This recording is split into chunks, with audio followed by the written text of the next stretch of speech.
How to remove followers all at once on Instagram easily. Hello everybody, welcome back to our channel. Today in this video we will guide you through on how you can remove followers all at once on Instagram. But before that, don't forget to hit that like, share and subscribe icon and then turn on the notification bell to get updated about our latest videos.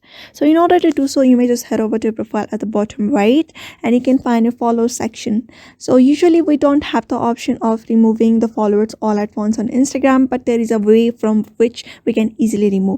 In order to do that, if you violate any rules of the Instagram, if you post any contents that is going against the community guidelines of the Instagram, a flagged option appears on your screen. Your account will have a bulk option where you can delete or remove followers all at once, which is something like this, which will remove all of your followers all at once. So that is one of the easiest way, but in order to do so, you need to go against the community guidelines of the Instagram. That is the way. Otherwise, what you can do is manually remove your followers. For that, you may just go ahead and you may just tap on the three dot beside the profile and you may just remove the followers. That is only the way, or following.